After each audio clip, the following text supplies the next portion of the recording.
کا نام نامی اسم گرامی حضرت محمد مصطفیٰ احمد مجتبیٰ سرور کونین تاجدار حرمین صلی اللہ علیہ وآلہ وسلم ہے۔ آپ صلی اللہ علیہ وسلم کو اللہ تبارک و تعالی نے جہانوں کے لیے رحمت بنا کر بھیجا اور آپ پر ایسی کتاب نازل فرمائی جو قیامت تک معجزہ ہے، جو قیامت تک زندہ و جاوید ہے، کہ جس کے مطابق قیامت تک آنے والے لوگ اپنی زندگی بسر کر کے کامیابی و کامرانی حاصل کر سکتے ہیں۔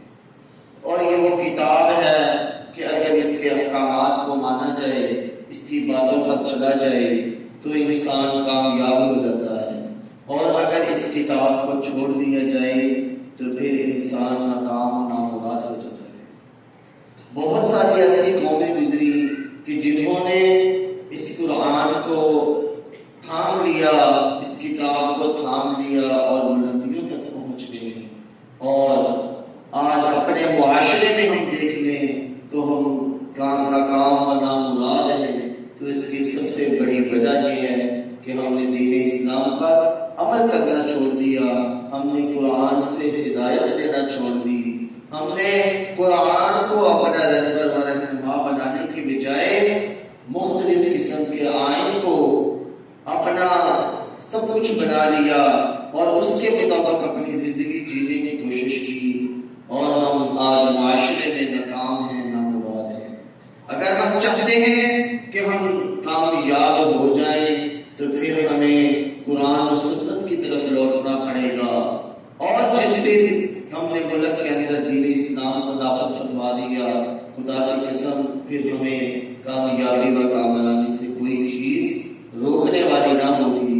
اللہ کے حکم سے ہم کامیاب بھی ہوں گے، اور جو دنیا کے اندر ہم ذلیل و رسوا ہو رہے ہیں اس سے بھی ہماری جان چھوٹ جائے گی، لیکن اس کے لیے واحد چیز جو ہے وہ قرآن و سنت کا نفاذ ہے۔ آج بعض لوگ یہ کہتے ہوئے ذرا بھی نہیں شرماتے کہ مولویوں کی حکومت آ گئی تو مولوی کیا کر رہے گے۔ خدا کی قسم جب دنیا کا بہترین دور تھا، آپ صلی اللہ علیہ وسلم کا دور، تو آپ صلی اللہ علیہ وسلم کی شریعت پر لوگ عمل پیرا تھے۔ حضرت ابوبکر خلیفہ بنے تو وہ بھی مسلمان تھے، عالم تھے، عالم عمل تھے، اور وہ داڑھی والے تھے۔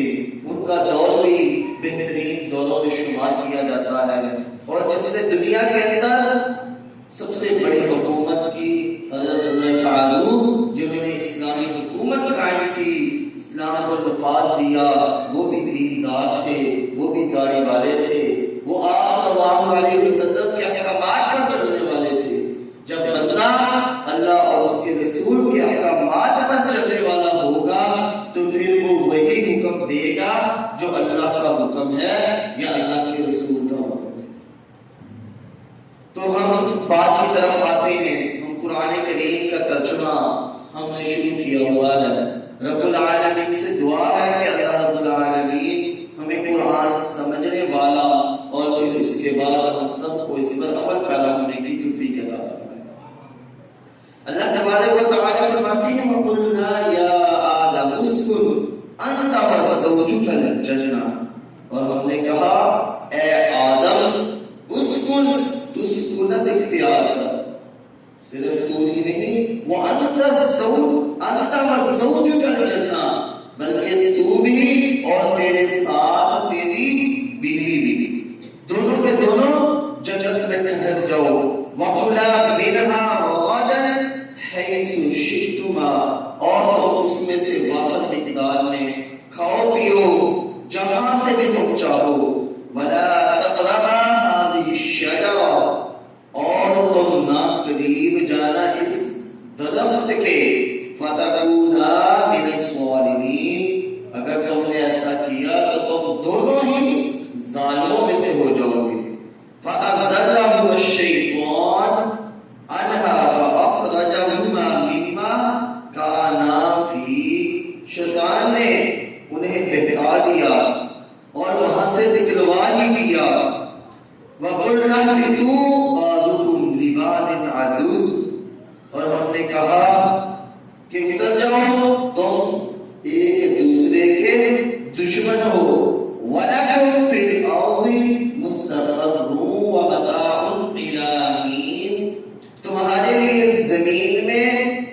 ایک مقررہ وقت کے لیے ٹھہرنا ہے اور فائدہ حاصل کرنا ہے۔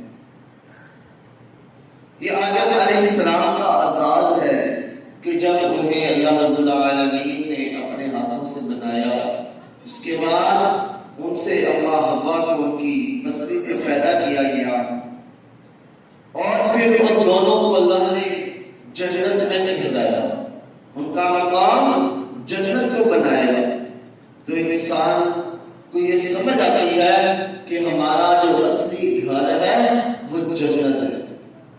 اس سے ہمیں یہ بات پتہ چلتی ہے، اگر ہم وہ اعمال کریں کہ جس کے لیے ہم اس دنیا میں بھیجے گئے ہیں یا قید کیے گئے ہیں، آزمائشوں میں ڈالے گئے ہیں، تو پھر ہمارا ٹھکانہ اللہ رب العالمین نے جنت بنایا ہے۔ آدم علیہ السلام کو اور ان کی بیوی کو، اللہ حوا کو، اللہ تبارک و تعالیٰ نے جنت میں ٹھہرایا اور انہیں یہ حکم دیا کہ جہاں سے چاہو وافر مقدار میں کھاؤ پیو، تمہارے اوپر کوئی پابندی نہیں ہے، مگر ایک درخت ایسا ہے کہ جس کا پھل کھانے سے یا جس کے پاس جانے سے بھی اللہ تبارک و تعالی نے منع فرما دیا کہ اس درخت کے پاس نہیں جانا۔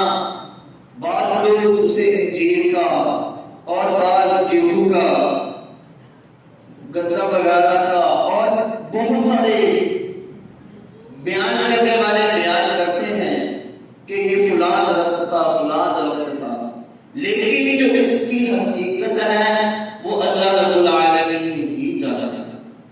تو اس لیے اپنے جو کوششیں ہیں ان سب کو چھوڑ دینا چاہیے۔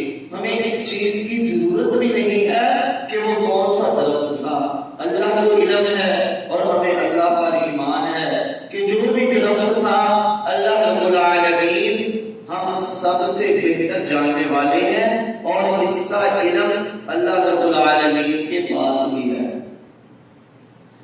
تو جب اللہ حوا اور آدم علیہ السلام جنت میں رہے، کچھ عرصہ انہوں نے جنت میں گزارا، بعض کے مطابق 100 سال سے زیادہ کا ہوتا ہے ٹھہرے، اور بعض کے نزدیک 8-9 سال، لیکن بہرحال جتنا بھی ایسا ٹھہرے وہ اللہ کے حکم سے ٹھہرے، اور اللہ ہی اس دورانیہ کو بھی بہتر جانتا ہے۔ ہم تک اس کا کوئی اندازہ نہیں پہنچا کہ اللہ حوا اور آدم علیہ السلام جنت میں کتنے دن ٹھہرے یا کتنا عرصہ ٹھہرے، کتنے 100 سال ٹھہرے یا کتنے 1000 سال ٹھہرے، یہ اللہ ہی بہتر جانتے ہیں۔ بہرحال ان کے جنت میں جانے کا دن بھی جمعہ تھا، ان کے پیدا کرنے کا دن بھی جمعہ تھا، اور جس دن وہ نکالے گئے وہ دن بھی جمعے کا دن تھا۔ جب اللہ تبارک و تعالی نے انہیں جنت سے نکال دیا تو جنت سے نکلنے کے بعد بعض کا یہ قول ہے کہ آدم علیہ السلام ہندوستان میں اترے اور جو اللہ حوا تھی وہ جدہ کے اندر اتری۔ تو بہرحال اس بارے میں مختلف روایات ملتی ہیں، جن میں بنی اسرائیل کی بھی روایات ہیں۔ تو بعض روایات میں یہ بھی آتا ہے کہ جب آدم علیہ السلام اترے تو ان کے ساتھ حجر اسود بھی موجود تھا۔ اس کے بعد اللہ تبارک و تعالی فرماتے ہیں فَتَلَقَّىٰ آدَمَ مِن رَّبِّهِ كَلِمَاتٍ فَتَابَ عَلَيْهِ إِنَّهُ هُوَ التَّوَّابُ الرَّحِيمُ کہ حضرت آدم علیہ السلام نے اپنے رب سے چند باتیں سیکھ لی، اور اللہ نے ان کی توبہ کو قبول فرمایا، بے شک وہ توبہ قبول فرمانے والا اور رحم کرنے والا ہے۔ شیطان اور انسان کے اندر جو فرق تھا، غلطی آدم علیہ السلام سے بھی ہوئی اور غلطی شیطان سے بھی ہوئی۔ شیطان اپنی غلطی پہ ڈٹ گیا، اس نے اپنے آپ کو اللہ کے سامنے جھکایا نہیں، عاجزی انکساری ظاہر نہیں کی، بلکہ اپنے آپ کو بڑا ظاہر کیا اور تکبر کیا۔ اس تکبر کی وجہ سے وہ ہمیشہ کے لیے لعنتی لعین قرار دیا گیا۔ اور آدم علیہ السلام کی صفت یہ تھی کہ ان سے غلطی ہو گئی، شیطان نے انہیں بہکا دیا اور وہ شیطان کی باتوں میں آ گئے، بہک گئے۔ لیکن اس کے بعد انہوں نے اللہ رب العالمین سے توبہ کی۔ اللہ تبارک و تعالی آدم علیہ السلام اور حوا کے جو توبہ کے الفاظ ہیں انہیں قرآن کریم کے اندر بیان کرتے ہوئے فرماتے ہیں، قال ربنا ظلمنا انفسنا وان لم تغفر لنا وترحمنا لنكونن من الخاسرین۔ انہوں نے ان الفاظ کے ساتھ اللہ رب العالمین سے توبہ کی جو قرآن کریم کے اندر موجود ہے، جو اس بات کی دلیل ہے کہ آدم علیہ السلام نے اللہ تبارک و تعالی سے توبہ کی۔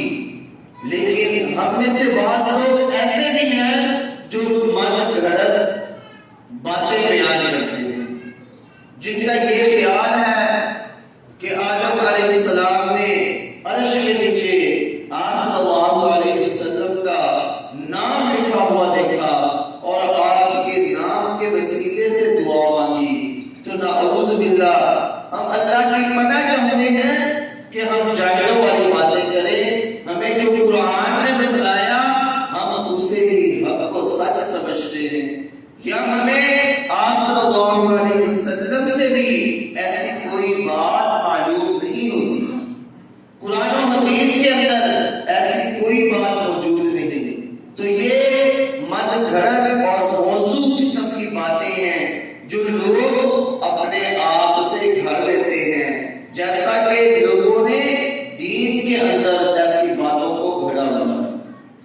تو ہمیں انہی الفاظ کا یقین ہے اور ہم انہی الفاظ پر ایمان لاتے ہیں، انہی دعاؤں کو مانتے ہیں جو دعائیں رب العالمین نے ہمیں قرآن کریم کے اندر بتلائی ہیں۔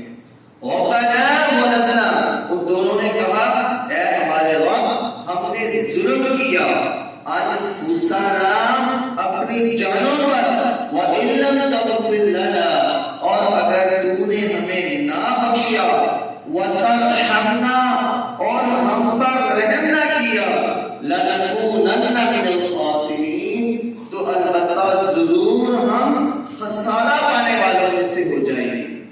تو یہ آدم علیہ السلام کے الفاظ خود رب العالمین نے قرآن کریم کے اندر بیان کیے ہیں، لیکن ہم نے قرآن کو کھول کر سمجھنا جو گوارا نہ کیا، ہم نے اپنے بزرگوں سے یا بڑوں سے یا چاہے قسم کے لوگوں سے جو الفاظ سنے انہی الفاظ کو صحیح سمجھ لیا اور اسی کے مطابق ہم نے عمل کرنا شروع کر دیا۔ ایسے ہی اللہ تبارک و تعالی نے باقی انبیاء کرام کے الفاظ بھی بیان کیے ہیں، قرآن کریم کے اندر ان کی دعائیں بیان کی ہیں۔ جیسے ایوب علیہ السلام جب بہت زیادہ بیمار ہو گئے تو انہوں نے اللہ سے دعا کی، رب انی مسنی الضر وانت ارحم الراحمین۔ یونس علیہ السلام جب مچھلی کے پیٹ میں چلے گئے اور ان سے غلطی سرزد ہو گئی تو انہوں نے رب العالمین سے دعا کی، لا الہ الا انت سبحانک انی کنت من الظالمین۔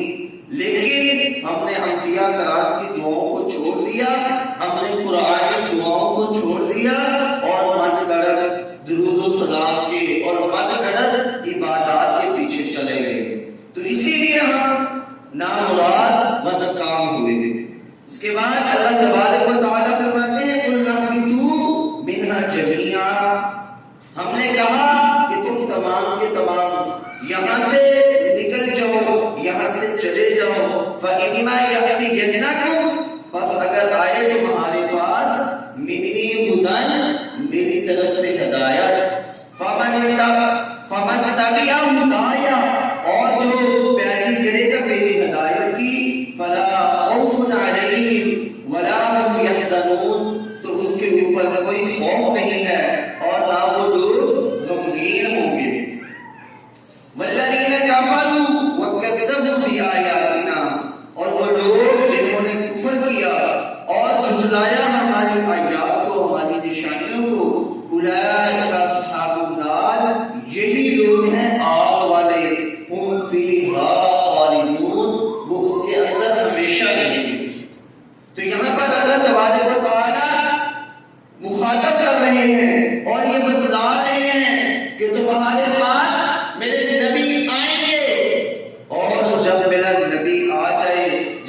طرف سے ہدایت لے کے آئے تو اس کی پیروی کرنا. جو اس کی پیروی کرے گا اس کے اوپر نہ کل قیامت کے دن بھی خوف ہوگا اور نہ دنیا کے اندر خوف ہوگا اور نہ وہ غمگین ہوں گے. اور جو لوگ کفر کریں گے اور ہماری آیات کو جو جلائیں گے ان کو نہیں مانیں گے, ان کا انکار کریں گے. قرآن و حدیث کا انکار کرنا صرف یہی نہیں ہے کہ زبانی انکار کیا جائے کہ ہمیں قرآن و حدیث سے کوئی سبق ملا یا ہمیں کوئی بات قرآن و حدیث کی پتہ چلی کہ اللہ رب العالمین نے ہمیں یہ حکم دیا ہے تو لازمی نہیں کہ ہم صرف یہی کہیں کہ میں اس بات کو نہیں مانتا. ایسی بات نہیں ہے, بلکہ اس بات کو نہ ماننا بھی ایسے ہی ہے جیسے کہ انکار کر دیا ہو. آپ صلی اللہ علیہ وسلم کا فرمانے علی شان ہم تک پہنچ چکا. ہمیں بتلا دیا گیا کہ اپنی شادیاں اس طرح کرو, اپنے نکاح اس طرح کرو, اپنے جو مردے فوت ہو گئے انہیں اس طرح دفناؤ, یا اس کے علاوہ دنیاوی جو ہمارے معاملات ہیں اگر ہم ان کے مطابق عمل نہیں کرتے تو گویا ہم انکار کرنے والے ہیں. آج جب ہم میں سے کسی کی شادی ہوتی ہے تو تب وہ قرآن و حدیث کو بھول جاتا ہے. شادی کے اندر بینڈ باجا بھی ہوتا ہے, مہندی بھی ہوتی ہے, تیل بھی ہوتا ہے اور ایسے واقعات قسم کے میوزک چلتے ہیں کہ جنہیں سننے کے بعد انسان شرما جاتا ہے. اور جب بیٹی کو رخصت کرنے کی باری آتی ہے تو تب ہم قرآن کریم کو ڈھونڈ رہے ہوتے ہیں جسے قرآن کے سائے کے اندر رخصت کیا جائے. خدا کی قسم ایسے سائے کے اندر رخصت کرنے کا کوئی فائدہ ہے جب آپ 3, 4, 5 دن تک مسلسل اللہ کی نافرمانیاں کرتے رہ گئے. آپ نے نہ دین کا لحاظ کیا نہ اپنے آپ کو دیکھا کہ میں کل قیامت کے دن اس کا کیسے جواب دوں گا. اللہ کی نافرمانیوں کے اندر دن گزارتے رہ گئے اور جب بیٹی کو رخصت کرنے کا وقت آیا تو تب آپ نے اوپر قرآن کا سایہ کر دیا. اس سے پہلے تو آپ کافروں کی اتباع کرنے والے تھے. یہ تیل مہندی, یہ ماریو اور یہ ایسی جو بے فضول رسومات ہیں یہ تمام کی تمام کافروں کی رسومات ہیں. یہ کافروں کا وتیرہ ہے, یہ کافروں کے طریقے ہیں, یہ مسلمانوں کے طریقے نہیں ہیں. لیکن ہم پہلے کافروں کے طریقے پر عمل کرتے رہتے ہیں اور آخر میں جا کر ہمیں رونا دھونا اور بیٹے کے اوپر قرآن کا سایہ کرنا یاد آ جاتا ہے. تو ایسے سائے سے بہتر ہے کہ آپ بیٹی کو قرآن و حدیث کا علم دے کے بھیجیں, آپ بیٹی کو قرآن سکھا کے بھیجیں کہ جس کے اوپر آپ کی بیٹی عمل کرے وہ آپ کے لیے دنیا کے اندر بھی فائدے مند اور کل قیامت کے دن بھی وہ آپ کے لیے سفارشی ہو. آپ صلی اللہ علیہ وسلم کا فرمانے علی شان ہے کہ جس نے 2 بیٹیوں کی تربیت کی, انہیں اسلامی ماحول دیا, اسلام کے مطابق ان کی پرورش کی, وہ کل قیامت کے دن میرے ساتھ ایسے ہوگا کہ جیسے یہ ہاتھ کی 2 انگلیاں ہیں, برابر وہ آپ صلی اللہ علیہ وسلم کی ہو. اللہ اکبر, یہ اسلام کی شان ہے. اور آج ہم بیٹیوں کو اسلامی ماحول نہیں دیتے, انہیں ہم پردے کی تلقین نہیں کرتے. میں نے بعض ایسے لوگ بھی دیکھے ہیں کہ اگر ان کی بیٹیوں کو کہہ دیا جائے پردہ کرو تو وہ آگے سے جواب دیتی ہیں, ہمارے والدین کہتے ہیں ابھی تم چھوٹی ہو, تو کیا چھوٹی پردہ کرنا شروع ہوگی تو اسے بڑے ہو کے عادت ہوگی, یا آپ یہ سمجھتے ہیں کہ یہ بڑی ہی ہو کے پردہ کرے گی تو تبھی اس کا پردہ قبول ہے. اور بعض ہماری بہنیں یہ عذر پیش کرتی ہیں ہمارا دل صاف ہے. کیا تمہارا دل اماں عائشہ سے زیادہ صاف ہے؟ کیا تمہارا دل ہماری والدہ فاطمہ سے زیادہ صاف ہے؟ پردے کا حکم ان عورتوں کو ہوا تھا جو اسلام میں بہترین عورتیں تھیں.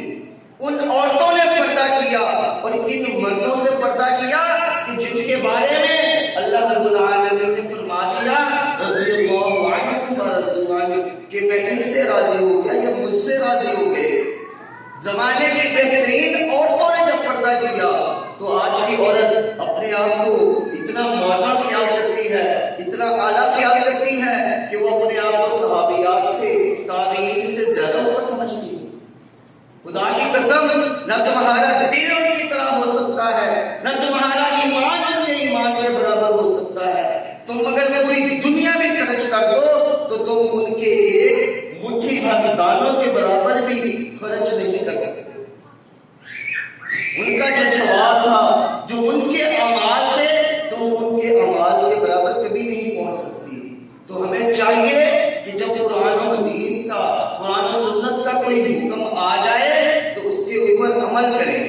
اللہ رب العالمین سے دعا ہے کہ رب العالمین ہم سب کو قرآن و سنت پر عمل پیدا ہونے کی توفیق عطا فرمائے۔ اور یہ بات اپنے ذہنوں میں رکھیں کہ آدم علیہ السلام سے صرف ایک غلطی سرزد ہوئی جس کی وجہ سے انہیں جنت سے بے دخل کر دیا گیا، اور آج ہم کتنی غلطیاں کرتے ہیں، کتنے اللہ کے احکامات کی نافرمانی کرتے ہیں۔